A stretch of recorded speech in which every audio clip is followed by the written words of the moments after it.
महात्मा गांधी के सिद्धांतों को मैं पूर्ण रूपेण दी तो जहाँ जहाँ पर सच्चाई है वहाँ वहाँ पर तो उनका अनुमोदन करता हूँ। तो जरूरी है कि मैं भारतवर्ष का नागरिक हूँ और अच्छे को अच्छा कहूँ, बुरे को बुरा कहूँ, ये जरूरी है। राष्ट्र की जो भावनाएं थी उन भावनाओं के अनुरूप आचरण करने से राष्ट्र के अंतर्गत जो प्रसन्नता का भाव था वो इंदिरा जी की उपलब्धि थी। वो अपनी पहचान बनाने में खड़ी हुई, उनकी अपनी निजी पहचान बन करके देश में खड़ी। बिल्कुल ऐसा था कि एक वीरांगना का भाव था। इंदिरा इज इंडिया, इंदिरा ही भारतवर्ष है।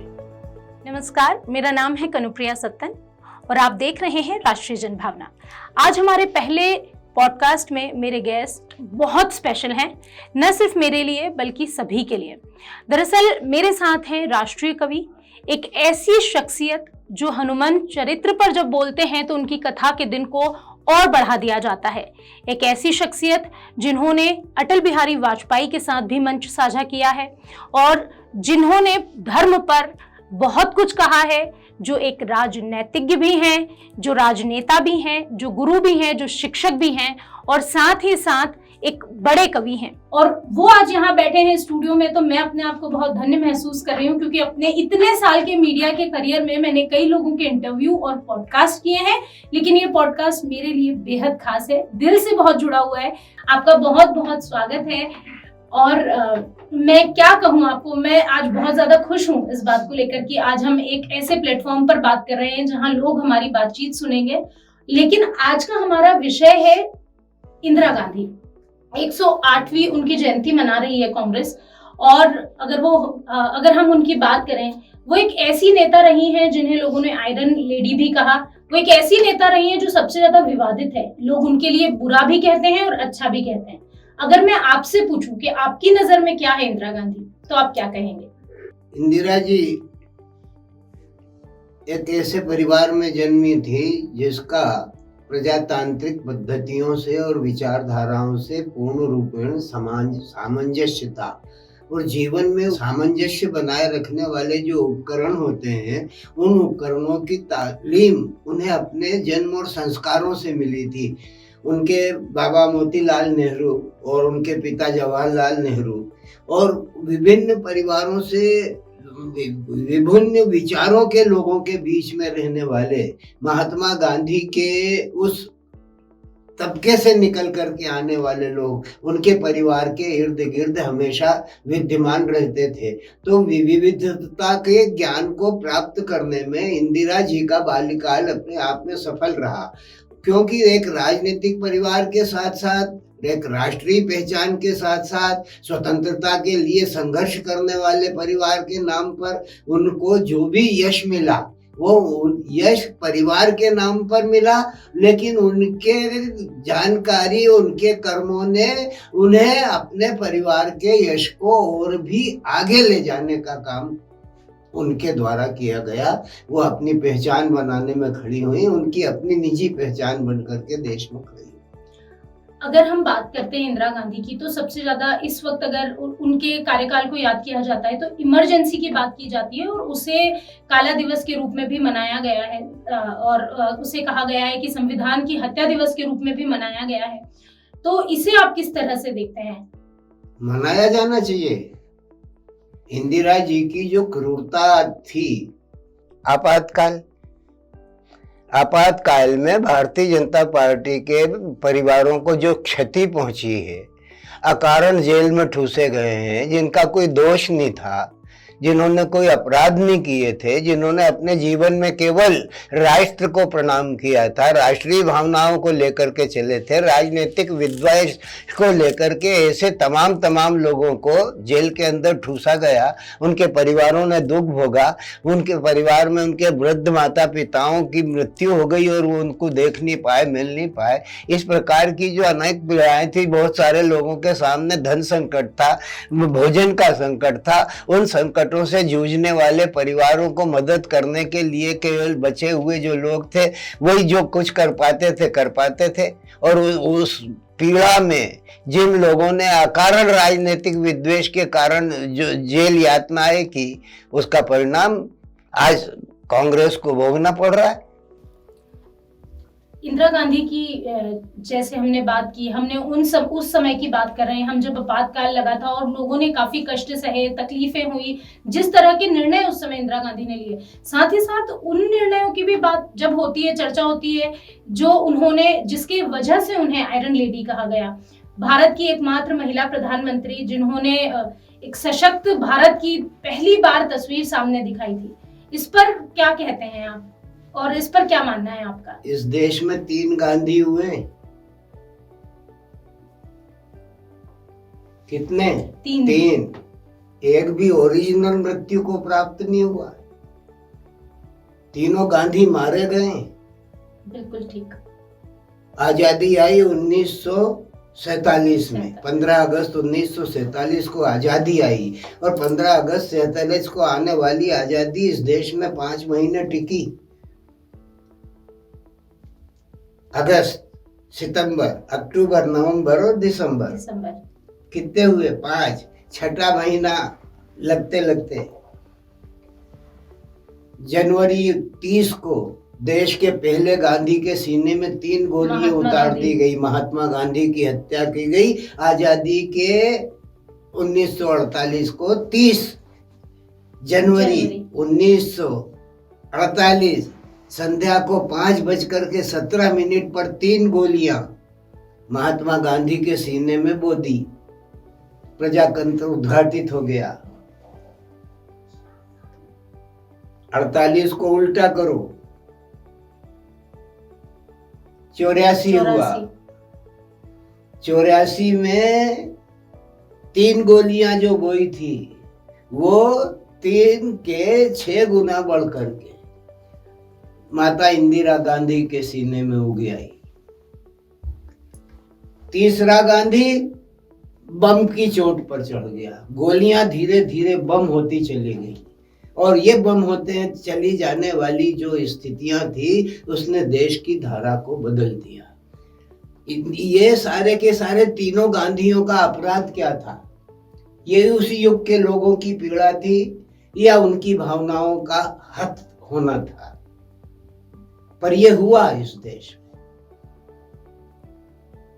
और करने वालों ने कोई पश्चाताप भी नहीं किया। अपनी क्रियाओं को जायज माना। ऐसा क्यों है? आप ही बताइए, ऐसा क्यों है? इस प्रश्न आपका, मैं क्या बताऊंगा इसमें। आखिर कुल मिलाकर के जहां पर सुगंध होती है उसके आसपास दुर्गंधित भी होती है वातावरण। कांग्रेस का जो दूषित भाव था उसको जो प्रश्रय मिला, उस प्रश्रय ने कांग्रेस को नीचे की ओर धकेला। जो कांग्रेस आजादी की लड़ाई लड़ते लड़ते इस देश के सर्वोच्च पद पर प्रतिष्ठा प्राप्त करने के लिए चुनी गई थी, पंडित जवाहरलाल नेहरू जी ने अपनी योग्यता से प्रजातंत्र को व्यवस्थित किया, जाजम बिछाई, लोगों को जीना सिखाया और आगे बढ़ने की प्रेरणा दी, नए नए उपक्रमों को स्थापित किया। उसके बाद की विरासत बनकर के माता इंदिरा गांधी अगर आती हैं हमारे बीच में, तो उनका जो अपना पारिवारिक ज्ञान है और एक संस्था विशेष का जो विज्ञान है उसका, वो उनसे दोनों से जुड़ी हुई थी, उन दोनों से जुड़ी हुई थी, और उन दोनों से जुड़ी होने के कारण उन्होंने अपने तरीके से ही देश को जीना शुरू किया। तो उनकी पार्टी में ही एक समय तो ऐसा आ गया था कि पूरी कांग्रेस सिर्फ इंदिरा गांधी ही पूरी कांग्रेस थी। ये तो कहा भी गया कांग्रेस इंदिरा इज इंडिया, ये भी कहा गया। बिल्कुल, कुल मिलाकर के इंदिरा ही भारतवर्ष है। अभी जो हमारे देश में कुछ हालात बने थे, जब प्रधानमंत्री नरेंद्र मोदी के हम कह सकते हैं कि उनके मार्गदर्शन में सेना ने, या उनके कहने के बावजूद जो सेना ने बदला लिया पाकिस्तान से घुस के, और फिर बदला लेने के बाद अचानक वो युद्ध रोक दिया गया और सेनाएं वापस आ गई। लोगों ने कहा कि जब इंदिरा गांधी थी तो हम लाहौर तक पहुंच गए थे, इतना दम था, और जब मोदी है तो एक फोन आता है ट्रंप का और जंग रुक जाती है। तो क्या इंदिरा गांधी, क्योंकि कभी कभी ये भी कहा जाता है कि खुद दूसरे इंदिरा गांधी है नरेंद्र मोदी, वो भी उन्हीं की तरह से फरमान सुनाते हैं, और अब ये कहा जा रहा है कि मोदी तो फिर भी डर गए, इंदिरा गांधी तो किसी से डरी नहीं थी, लाहौर तक घुस गई थी हमारी सेना। घुस गई थी, उसके पीछे जन भावना भी लगी हुई थी, और इंदिरा गांधी का जो आत्मविश्वास था वो देश की जनता की भावनाओं के अनुरूप था। राष्ट्र की जो भावनाएं थी उन भावनाओं के अनुरूप आचरण करने से राष्ट्र के अंतर्गत जो प्रसन्नता का भाव था वो इंदिरा जी की उपलब्धि थी। लेकिन देश को पुष्ट करने में जो जनसहयोग था वो किसी एक का थोड़ी था। जो प्रतिनिधित्व करेगा, जो कप्तान होगा, कप वही लेगा। बिल्कुल। इस बात से एक और सवाल है जो मैं काफी लंबे समय से पूछना चाहती थी। आप उस वक्त पर विधायक बने जब इकलौते शायद आप ही विधायक रहे होंगे भारतीय जनता पार्टी के विधानसभा में। ऐसे में पूरी कांग्रेस के लोगों के बीच में बैठकर अपनी बात कैसे कही जाती थी? अपनी बात को कहने के लिए ना तो कांग्रेस की जरूरत है, ना भाजपा की जरूरत है, और ना किसी से भयभीत होने की जरूरत है। जो यथार्थ है वो यथार्थ अपने आप में पुष्ट होकर के ही रहता है। जो यूनिवर्सल ट्रूथ है, जो लोकमान्य सत्य है, उसको प्रकट करने में किसी बात की हिचकिचाहट क्यों? कही तो गई, लेकिन क्या वो सुनी भी गई? हाँ, निस्संदेह सुनी जाती है, सुनी तो जाती है, पर क्रियान्वित होने में विलंब होता है। बात को कहा जाएगा तो सामने वाला सुनेगा ही सुनेगा, लेकिन उस बात के अर्थ को समझ करके उसके अनुरूप आचरण करने की जो क्रिया है उसमें विलंब होता है। आपको सरस्वती का पुत्र भी कहते हैं, और आपने इंदिरा गांधी पर भी एक कविता लिखी थी। वो कविता जब इंदिरा गांधी का निधन हुआ और खुद बाल कवि बैरागी ने उसके लिए आपसे कहा था कि सत्तन तुमने ये कविता लिखी है इतनी अच्छी, वो संस्मरण में एक बार जरूर सुनना चाहूंगी, क्योंकि वो मुझ तक भी किसी और के वाया कभी पहुंचा है। और क्या वो कविता आपको अभी याद है? आप क्या उसकी कुछ लाइनें हम हमारे दर्शकों तक पहुंचा सकते हैं? वो कविता मुझे याद नहीं बेटा, और वो एक्सटेम्पोर रचना थी है, लेकिन उस कविता के माध्यम से मैंने यही कहा था कि इस नारी ने जिस तरीके से भारतवर्ष की अस्मिता को भारतीयता से ओतप्रोत रखते हुए राष्ट्र के सम्मान को उन्नत किया है, वो प्रशंसनीय, वंदनीय और अभिनंदनीय है। मेरे चुनाव में रिट में भी इस तरीके के प्रश्न किए गए थे कि तुमने तो इंदिरा गांधी के संदर्भ में बहुत सारी प्रशंसाएं की हैं, तो जो यथार्थ है उसको आप प्रशंसा मानो तो ठीक है, मानना चाहिए। और यथार्थ को चित्रित करने में मैं अगर भारतीय जनता पार्टी या जनसंघ का आदमी हूँ और कांग्रेस के उस उपलब्धि को मैं स्वीकारोक्ति देता हूँ, महात्मा गांधी के सिद्धांतों को मैं पूर्ण रूपेण दी, तो जहाँ जहाँ पर सच्चाई है वहाँ पर तो उनका अनुमोदन करता हूँ। तो जरूरी है कि मैं भारतवर्ष का नागरिक हूँ और अच्छे को अच्छा कहूँ, बुरे को बुरा कहूँ, ये जरूरी है। राजनीति में केवल आलोचना ही करना थोड़ी धर्म होता है किसी का। इंदिरा जी में जो अच्छाइयाँ थी, उन्होंने पाकिस्तान को जो सबक सिखाया, जो अपनी ऊर्जा और चेतना का परिचय दिया, वो बड़े बड़े पराक्रमी लोगों के बस की बात नहीं थी। बिल्कुल है, मियाँ भुट्टो को उन्होंने जो सबक सिखाया वो बिल्कुल ऐसा था कि एक वीरांगना का भाव था। राष्ट्र की अस्मिता के लिए लड़ने का भाव वीरांगना में ही होता है, वीरोचित होता है। लेकिन शांति की उपासना करने वाला राष्ट्र जब उद्बुद्ध होता है, खड़ा होता है, तो राष्ट्र की रक्षणी लक्ष्मी भी दुर्गा बन करके मैदान पकड़ लेती है, और उस स्वरूप को इंदिरा जी ने प्रकट करके दिखाया। निडर ही वो। बिल्कुल, और ये सभी ने देखा भी। जब आप एक ऐसी बात करते हैं, क्योंकि आप राजनीति से जुड़े हुए हैं, कवि जरूर हैं, लेकिन साथ ही साथ आप भारतीय जनता पार्टी के साथ एक लंबी पारी खेल चुके हैं। ऐसे में पार्टी से प्रेशर आता है आपको कि आप कैसे बोल जाते हैं, और क्योंकि आप बीजेपी वालों को भी नहीं छोड़ते हैं, अगर कुछ गलत हो रहा होता है, आपने उनके लिए भी बहुत ऐसे बयान दिए हैं जिस पर लोग खड़े हुए हैं, आप तक आए हैं, आपसे बात भी की गई है। बड़े बड़े लोगों को भी आपने, यहाँ तक कि सुमित्रा महाजन के टिकट की भी अगर हम बात करें तो आपने कहा था कि अगर नियम होगा तो सभी के लिए एक सा होगा। ऐसी चीजों पर आपको पार्टी ने कभी ये कहा हो कि आप किस तरह से राजनीति कर रहे हैं? या मेरी पार्टी प्रजातंत्र की मान्यताओं में विश्वास रखती है। संविधान के प्रति श्रद्धा रखती है, आचरण की निष्ठा को अपने कार्यकर्ताओं में भरने का काम करती है और उसे हमेशा सत्य के पक्ष में खड़े होने का संदेश देती है। किसी भी प्रकार के भ्रामक प्रचार में लगने की कोई भी कार्यकर्ता को कोई इजाजत भारतीय जनता पार्टी नहीं देती। और सत्य को स्वीकार करने की जहाँ तक बात है तो हमारे माननीय नेता स्वर्गीय अटल बिहारी वाजपेयी जी ने भी इस बात को स्वीकारोक्ति दी है और उन्होंने भी इंदिरा जी की प्रशंसा की कि हाँ, जो प्रशंसा अगर कहा जाए तो वो प्रशंसा ही है जो उन्होंने कहा था कि उन्होंने इंदिरा जी ने अपने कर्तव्य का निर्वहन पूर्ण निष्ठा के साथ किया। अटल जी की जब बात निकली है तो आप जो है हमेशा अटल जी से इन्फ्लुएंस में रहे हैं, उन्हीं के साथ आपने अपने भारतीय जनता पार्टी की जो पारी है वो भी उसकी भी शुरुआत की। अटल जी के समय की राजनीति और आज के समय की राजनीति में कितना कुछ बदल गया?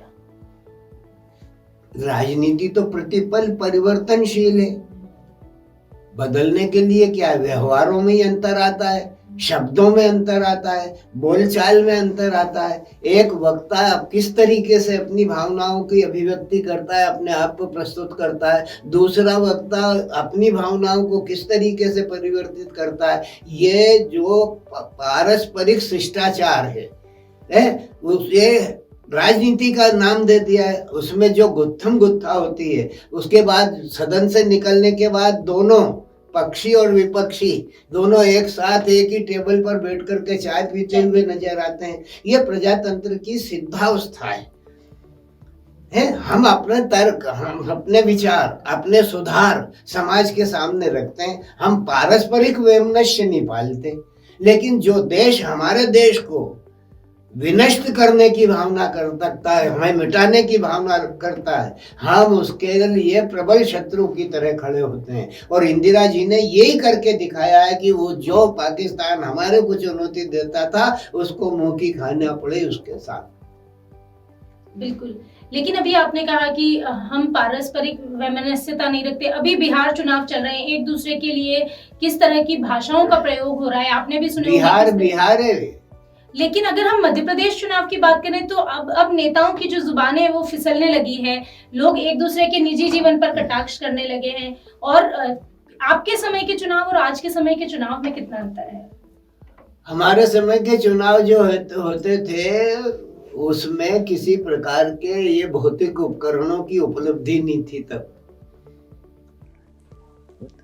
नगर के निवासियों के मकान पर हाथ से लिखा जाता था कि सो एंड सो इनको वोट दो। अब किसी को लिखने की जरूरत ही नहीं पड़ती, सारे के सारे संचार साधनों के माध्यम से सुसज्जित हो जाते हैं। सारे के सारे जो बोर्ड तक बनते हैं वो इलेक्ट्रॉनिक होते हैं, कहीं पर लिखने का कोई काम ही नहीं होता। आपके ये जो चैनल्स हैं ये सारे के सारे उनको लाभान्वित करते रहते हैं, आलोचित करते रहते हैं कि इनके ये पक्ष हो जाएगा, उनका ये विपक्ष हो जाएगा। जनता का नाम जनता का ही होता है कि यह जनता जो है ये ऐसा कर रही है, जनता का ये पक्ष है। तो ये मोड़ भी देते हैं और तोड़ भी देते हैं। इनके मोड़ और तोड़ के बीच में ये जो वैधानिकता आती है मीडिया की, तो मीडिया पे बहुत कुछ निर्भर होता है, लेकिन जो मैदान में होते हैं उनके सामने संकट पैदा हो जाता है। इंदिरा जी के समय में ये नहीं था, आया था टीवी और ब्लैक एंड व्हाइट। अब तो जो भी कुछ देखो आप वो सब था, लेकिन उन्होंने उपलब्धियों से देश को सुसज्जित किया है। वो उन्होंने देश में पंडित जवाहरलाल नेहरू ने जो भाखड़ा नांगल से शुरुआत की थी, वो आज भारतीय जनता सरकार किसी की भी हो वो उत्तरोत्तर वृद्धि को प्राप्त करता चला जा रहा है। एक इंदिरा जी ने तो प्रजातांत्रिक मूल्यों के रक्षण के में कहीं ना कहीं पर अपनी मनमानी की तो उसका दंड भी भोगा उन्हें। इंदिरा जी की सबसे बड़ी गलती थी कि उन्होंने फैसले को, इलाहाबाद कोर्ट के फैसले को नहीं माना। बिल्कुल, इमरजेंसी भी कहते हैं कि इसीलिए लगाई गई क्योंकि वो नहीं चाहती थी कि अपना पद छोड़े। हाँ, ये पद लालसा तो उनके बीच में थी सही, उनके पूरे परिवार में ही थी। ऐसा भी कहा जाता है। जवाहरलाल नेहरू तो किसी की सुनने को ही तैयार नहीं होते थे। बिल्कुल, लेकिन ऐसा भी कहा जाता है कि समय आने पर वो बार बार विपक्ष से भी समर्थन मांगते थे और अटल जी भी उन्हें समर्थन देते थे। ये तो तरीका है, ये तरीका है। प्रजातंत्र को अगर जीते हो तो पक्ष के साथ में विपक्ष का होना बहुत जरूरी है। अगर विपक्ष नहीं होगा तो पक्ष तो तानाशाह हो जाएगा। बिल्कुल है? उसकी तानाशाही पर अंकुश लगाने के हाथी बहुत बड़ा होता है, अंकुश छोटा सा होता है। भले विपक्ष में कम लोग बैठते हों, लेकिन उनकी जबान से निकलने वाला जो राष्ट्र का दर्द है, समाज का दर्द है, आम आदमी का दर्द है, वो वहां तक पहुंचता तो है। जहां तक पहुंचता है उसको निर्मूल करने का काम सत्ता पक्ष का होता है। बिल्कुल, अटल बिहारी वाजपेयी ने इंदिरा जी के सामने यही सब कुछ कहा, लेकिन जो भी कहा सादर कहा, निरादर करके नहीं कहा। ये एक बहुत ही खूबसूरत बात थी कि जो भी कहा सादर कहा और उसको बिल्कुल उस तरह से माना भी गया। जब बात चल रही है और आप मेरे साथ बैठे हैं, मुझे आज ये मौका मिला है कि मैं अपने दिल के सारे सवाल आपसे पूछ सकूं, तो मैं आपके शुरुआती दिन जब आपने मंचों पर, क्योंकि हम इंदिरा गांधी से शुरू हुए, लेकिन शुरुआत यहाँ भी कि आपने कैसे मंच चुने, मंच पर आप कैसे आए, कविता लिखने का सफर कैसे शुरू किया, एक बार हम जरूर चाहेंगे कि आप ये भी हमारे साथ साझा करें। कविता तो संस्कार से मिली। पिताजी कवि थे, दादाजी कवि थे, तो मैं तो शुक्र संबोध कवि के स्वरूप में आया। लेकिन सबसे पहले मैंने 1958 में काव्य पाठ किया। 1958 में जब मैंने काव्य पाठ किया हिंदी मिडिल स्कूल क्रमांक 1 में, इंदौर में ही। इंदौर में 5 रुपए का पुरस्कार मिला। उसके ही कुछ दिन बाद एक दूसरा हिंदी मिडिल स्कूल क्रमांक 4 था। 1 से शुरू हुआ तो 4 पे चला गया, तो 4 में भी 5 रुपए मिल गए हैं। और ये सारा का सारा क्रम एक ही महीने के बीच में हुआ। वो मेरे पहले कवि सम्मेलन थे। उसके बाद मेरे काव्य लेखन की जो भावना थी वो बढ़ती चली गई। मेरे गुरु रामस्वरूप शुक्ल दयाल थे, उन्होंने मुझे इस बात की प्रेरणा दी कि बेटा तू लिखता जा। मैं लिखता रहा। मेरे पिता ने कभी मेरी कविताएं नहीं देखी, उन्होंने मुझे मंच पर ही सुना। और मेरे ज्ञान में नहीं था कि मेरे पिताजी भी मुझे सुन रहे हैं, लेकिन उन्होंने किसी कारण पर खड़े होकर के किसी कवि सम्मेलन में मुझे सुना। धीरे धीरे चाइना युद्ध हुआ 1961 में। 58 में मैं मंच पर आया था। 1961-62 में चाइना युद्ध हुआ और उस युद्ध में इंदौर के पत्रकार थे श्री नगेंद्र आजाद जी। नगेंद्र आजाद जी और रामस्वरूप शुक्ल दयाल ने मिलकर के नगर के चौराहों पर कवि सम्मेलन करने का संकल्प लिया और संकल्प करके नए लोगों की टीम को अटोपा और नए लड़कों को एकत्रित किया। कुछ तो उसके शिष्य मंडल में ही थे, मैं उनके शिष्य मंडल में था। और उन्होंने वो चौराहों पर लोगों से पैसा एकत्रित करके और कवि सम्मेलन किए। कवि को पैसा नहीं देते थे, वो पैसा एकत्रित करते थे। कवि कविता पढ़ता था, झोली फैलाता था और उसकी झोली में जो आता था वो राष्ट्रीय सुरक्षा कोष में जाता था। तो सारे के सारे कवि निःशुल्क आते थे, सशुल्क कोई भी नहीं आता था। और वो जो पैसा होता था वो राष्ट्रीय सुरक्षा कोष में जमा कर दिया जाता था। हर कवि कविता पढ़ने के बाद पल्ला पसार के जनता के बीच में जाता था या एक पेटी को खनखना करके पैसे इकट्ठा करता था। वहां से शुरू हुए। शहर के चौराहे गली गली में मोहल्ले में राष्ट्र जागरण किया। डॉक्टर शिवमंगल सिंह सुमन उस समय वहां पर कुलपति थे विक्रम यूनिवर्सिटी के। वो इस राष्ट्रीय यज्ञ में नई पीढ़ी को प्रोत्साहन देने के लिए विक्रम विश्वविद्यालय का कुलपति अपनी गाड़ी में बैठ करके आ जाता था और बच्चों के बीच में राष्ट्र जागरण की कविताएं पढ़ता था। तब समाज में जागृति पैदा की और हमने कविता को इस तरीके से आगे बढ़ाया। हिंदी साहित्य में बड़े बड़े नाम सुने, उनमें से भी कईयों के साथ आपने मंच साझा किए हैं। सुमित, अगर हम बात करें महादेवी वर्मा, शिवमंगल सुमन का आपने खुद अभी जिक्र किया, और ऐसे कोई नाम जिनसे राष्ट्र कवि मैथिली शरण गुप्त जी इंदौर नगर में पधारे थे वीर सार्वजनिक वाचनालय के उद्घाटन में, और उस समय उनके दर्शनों का सौभाग्य मिला। माखन लाल जी चतुर्वेदी जो थे, उनका सानिध्य मिला खंडवा में माता काली के मंदिर के कवि सम्मेलन में। दद्दा की बोलती चली गई थी, वो बोलते नहीं थे, उनकी आवाज चली गई थी, और उनको काव्य पाठ करने का अवसर, उनके बीच में काव्य पाठ करने का अवसर मिला। देश के बड़े बड़े कवियों के साथ में बैठने का अवसर मिला, ये सौभाग्य की बात है। उनमें ये सब कीर्तिमान पुरुष हैं जिनके नाम आप ले रही हो कि ये बच्चन जी हैं, सुमन जी हैं, देवराज दिनेश हैं, व्यास जी हैं, राम कुमार चतुर्वेदी चंचल जी हैं। तमाम ऐसे राष्ट्र के कवि जिनके नाम आज पाठ्य पुस्तकों में देखने को मिलते हैं, साहित्य की किताबों में, उनके साथ बैठने का अवसर मिला। बिल्कुल। और आपने किसको एक आदर्श की तरह देखा? तुलसीदास से बड़ा कोई कवि नहीं है।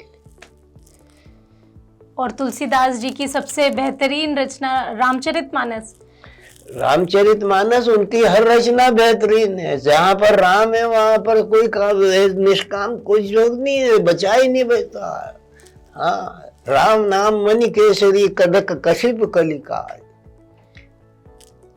राम का नाम तो चित्रकूट है, चित चारु। तुलसी सुभग स्नेह बन सुख सुविहंग विहार। तुलसी ने तो इस देश को सुधरने का अवसर दिया, रामचरितमानस के माध्यम से बताया कि परिवार कैसे जिया जाता है। राम के परिवार को देखो, यहाँ पे एक भाई दूसरे भाई के खिलाफ चुनाव में खड़ा हो जाता है, बेटा बाप के खिलाफ खड़ा हो जाता है। यहाँ पे विमाता के कहने पर वो 14 बरस के लिए जंगल में चला जाता है, विमाता के कहने पर चला जाता है। माता और कहती है कि जो तेरे पिता और माता ने दोनों ने जाने के लिए कहा है तो चला जा। माँ ऐसा हुक्म देती है। हम उस भारतवर्ष के निवासी हैं, उस भारतवर्ष के साहित्य को जीते हैं, उस भारतवर्ष के आदर्श को जीते हैं, और उन आदर्शों के बीच में अपने परिवार को चलाते हैं। हमारे देश के 2 ग्रंथ, रामायण और महाभारत। रामायण में भी परिवार की कथा है, महाभारत में भी परिवार की कथा है, लेकिन एक में लोभ है और एक में त्याग है। बिल्कुल।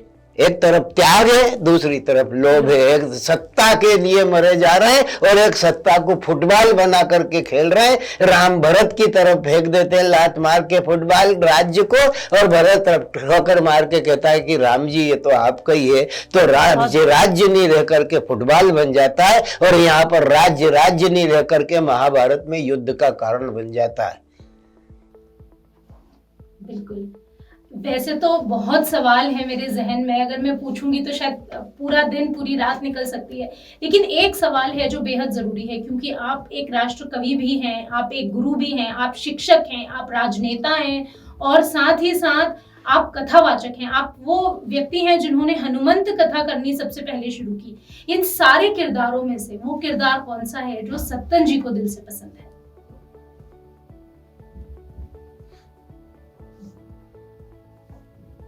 इन सारे के सारे किरदारों को प्रदान करने वाली शक्ति अगर कोई है तो वो है माँ।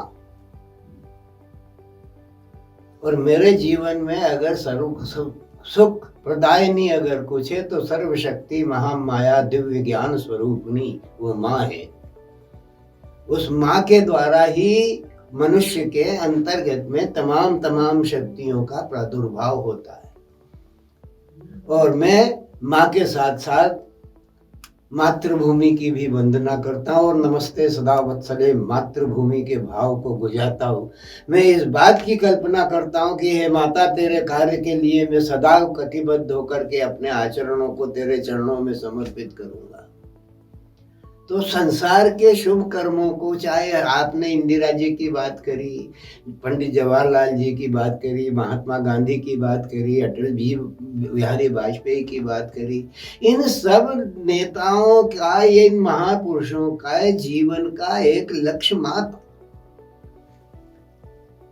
मातृभूमि ही तो सर्वोपरि है। और उस मातृभूमि की सर्वोपरिता के लिए इन लोगों के बीच का द्वंद्व कायम हुआ, और इन लोगों के उस द्वंद्व ने इस राष्ट्र के निर्माण की को रेखांकित किया। आज जिस स्वरूप को हम देख रहे हैं, ये निरंतर प्रगतिशीलता का परिणाम है। हम कहाँ से चले थे, कहाँ पर आ गए। जहाँ हमने रामायण भी देखी है, हमने महाभारत भी देखी है, और हमारे देश में हमने यही कहा कि ये विश्व बंधुत्व का भाव है, वसुधैव कुटुंबकम। हम संपूर्ण वसुधा को अपना कुटुंब मानते हैं, इसलिए ना तो किसी के प्रति द्वेष है, ना किसी के प्रति अनुराग है। हम सबको समभाव से देखते हैं, हमारा प्रेम सभी के प्रति समान भाव से है, द्वेष का तो कारण ही नहीं पैदा होता। ये सर्वे भवन्तु सुखिनः, सर्वे सन्तु निरामयाः, सर्वे भद्राणि पश्यन्तु मा कश्चित् दुःखभाग् भवेत्। ये हमारा लक्षण है और ये हमारा भाव है, चाहे वो साहित्य हो, चाहे राजनीति हो, चाहे समाज हो। मैं ये सुन के मैं तो खो गई थी कि मैं क्या कहूँ इसके बाद, क्योंकि इतनी अच्छी बात आपने कही है जिसके बाद कुछ कहने के लिए नहीं बचा है। ये थे हमारे गेस्ट सत्यनारायण सत्तन, जिनसे हमने इतनी सारी बात की, और मैं इस जवाब के बाद मेरे पास शब्द नहीं है कि मैं कैसे साइन ऑफ करूं। पर मैं अपने दर्शकों के साथ एक बात ज़रूर साझा करना चाहूँगी कि आज स्टूडियो में ये पॉडकास्ट मेरे लिए भी बहुत बहुत बहुत मायने रखता है। वैसे तो अपने करियर में मैं कई लोगों के पॉडकास्ट और इंटरव्यू कर चुकी हूँ, लेकिन मैं आपको ये ज़रूर बताना चाहूँगी कि आज मैं जिनका इंटरव्यू कर रही थी वो न सिर्फ मेरे गुरु हैं, मैंने उनसे बहुत कुछ सीखा है, बल्कि वो मेरे पिता भी हैं, और उनके साथ ये सारे अनुभव साझा करके, उनकी सारी जीवन के बारे में ये बातें सुनकर इस तरह से मैं कितनी खुश हूँ ये मैं ही जानती हूँ। बहरहाल हमारा ये पॉडकास्ट आपको कैसा लगा आप कमेंट बॉक्स में ज़रूर बताइएगा, और अगर आपने अब तक हमारे चैनल को सब्सक्राइब नहीं किया है तो जल्दी ही कर लीजिए और देखते रहिए राष्ट्रीय जनभावना।